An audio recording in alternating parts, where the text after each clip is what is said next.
Welcome to Tuesday Talks. I'm Seema Kumar, and today we're diving into the exciting world of funding women entrepreneurs in FemTech. Plus, we'll explore how technology can transform healthcare experiences for patients globally. Our guest today is Melissa Wallace. She's a dynamic CEO and founding partner of the Foundry, a FemTech startup dedicated to enhancing the lives of female entrepreneurs by creating a new investment flywheel for founders. Under her leadership, Foundry prioritizes FemTech innovations, which are providing crucial support needed to founders from the idea to exit, while ensuring that unique needs of women are met with cutting-edge technology solutions. Welcome, Melissa, and congratulations. Thank you. Well, congratulations on getting started, but thank you so much for having me. That's great, yes. So first question, right? You've always championed women. Right? So this is championing women is not new to you, and you've been instrumental in accelerating startup from all sectors throughout your career in New York City. So do you think there is a shift in investor perception towards investing in FemTech in New York, like when you compare it to San Francisco or Boston? And if so, why? So I think it's happening, but it's minimal right now. And I think it's more about health tech than FemTech. I think, what I have seen firsthand is going to an event that is a health tech event and seeing investors who I know had never invested in health tech before. I think there's awareness to the opportunity, the ecosystem that we have here, entrepreneurs in this market that are primed for health tech and femtech. So I think the smart investors are changing their perception. But it's slow, and I think that's partly why we have such an important job to do. Yeah, because you want to accelerate it. It's a little too slow. It's too slow. It's too slow, yeah. So it's been an exciting year for you because you've launched the Foundry in 2023, so it's about a year now. Yes. Could you talk a little bit about the problem identified in the marketplace and explain how this new company is addressing the global funding gap, especially for women, providing investment opportunities to them for founders, and with the initial, basically from the initial idea to the exit strategy, right? Yes. So I had a group of women who started a nonprofit called Fierce Founders back in 2019. And the idea was, let's support these women who have come to us saying, I need help. I can't get a seed round, nobody will invest in me. And we recognized not only was it an impressive founder, but the product and services that these women were working on were definitely investable ideas. So we started a mentor program where we would connect them with investors that we thought made sense. We would hold events. I donated, and my co-founder at my marketing agency donated our time and services on a quarterly basis to founders. We were doing anything we could to kind of just get them across that initial hurdle. Mm-hmm. Last summer, when we were looking at, or about this time last year, we were looking at the discrepancy in funding for female founders. We sat down and said, it's getting worse. Like, here we are trying to have an impact and nothing is happening. So when we sat down to think about what are the different ways that we might approach what we're doing a little bit differently. We thought about accelerators and incubators and, doing our own startups. We realized that a majority of the women in the nonprofit were female or femtech founders. Mm-hmm. So there came the exploration into, well, what kind of opportunity is there? And wow. Immediately we realized we have to be in femtech. We need to be doing something here, especially considering 80% of femtech founders are female. Yeah. So, those two numbers, those two percentages don't match. So yes. How do we do that? And that's when we decided we need to move into a different model and focus on femtech. So, people talk about femtech a lot, but define for us what you mean by femtech. Yeah. For us, it means technology that supports the health and wellness of women and the people in their lives. Mm-hmm. So it doesn't necessarily mean a medical product per se. It's not a fertility product.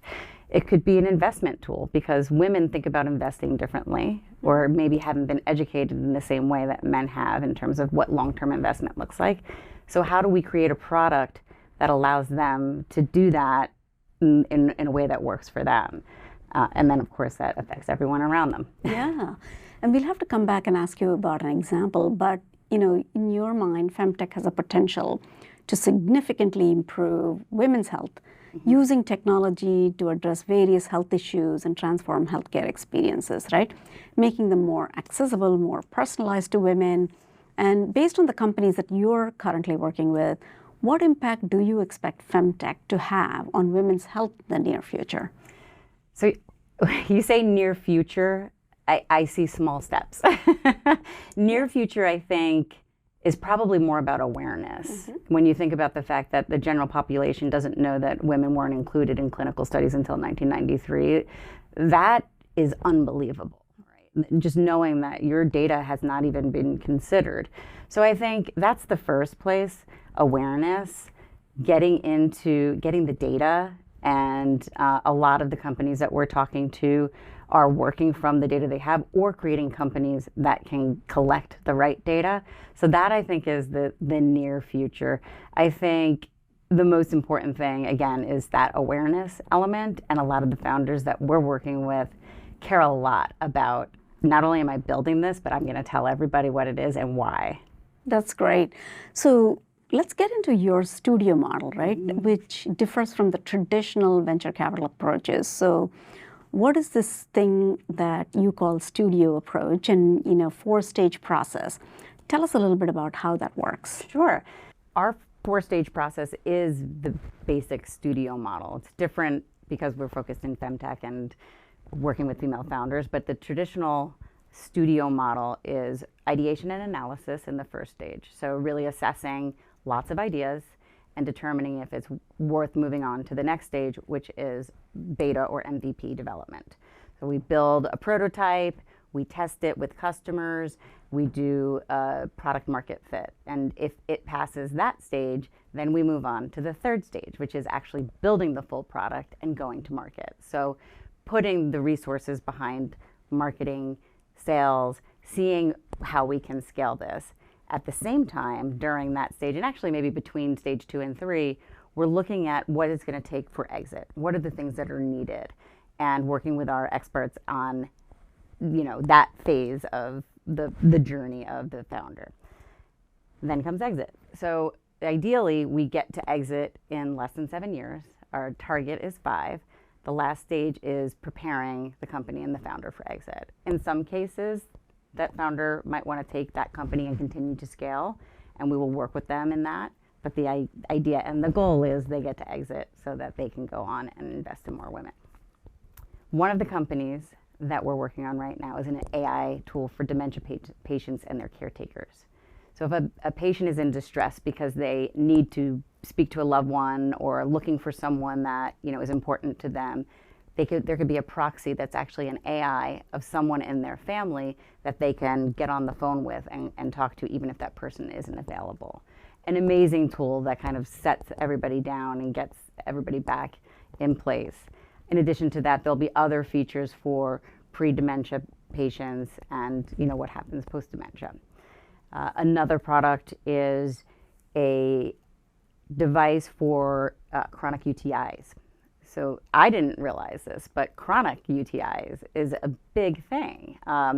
And having a device, a medical device with an app that helps you assess the treatment that you need on a regular basis is something that's actually very much needed. And so we're working with a couple of recent graduates who have come up with an amazing device for that. So, once these companies go through the 4-stage process, right, how do you select and prioritize which ones you will invest in? And do you take a percentage of equity across the board, or is the investment different? We do. So we make the assessment early on. So it's actually an ongoing process in the very early stages of our own ideas, founders coming to us with ideas, and then us connecting entrepreneurs who are ready to do something different. So that assessment, which we actually had a fantastic meeting today to talk about how that process is going to work even further, it takes place at the very beginning. Our goal is to launch 3 to 5 companies a year, and the capital investment that we're looking to put into these companies is about $500,000 plus all of the services. And the services are valued somewhere around $250,000 for the duration of those 4 stages. We will co-found the company at 35% equity at the highest. And traditional studios will be anywhere from 50% to 80%. Our model is different because we want these women to be making the money. Yes.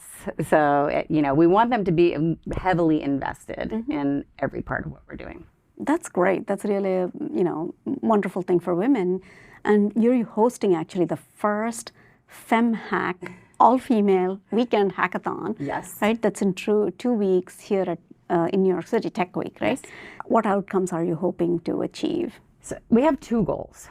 The first goal is to really exhibit the talent that exists here in New York. It's not just a hackathon where we're building a prototype. We actually have business people coming in, whether they're analysts or marketers, that are joining the teams of engineers and designers so that they can map out what is the potential return on investment on a product like this. So it's more than just the actual technology, and it's all women or those that identify as women. So we're creating these huge teams. We're going to bring awareness to what exists here in terms of talent in New York City. And then for the Fierce Foundry, we've sort of been dropping, hints that we exist, but it's really sort of our coming out party. We're going to really express what it is that we're building by way of showing the talent in New York. That's great. Well, congratulations, first of all, and good luck. Thank you. It's exciting to be coming out with your, coming out party. Yes. Now, before we go, 3 pieces of advice that you would give to female entrepreneurs who are looking to start their business.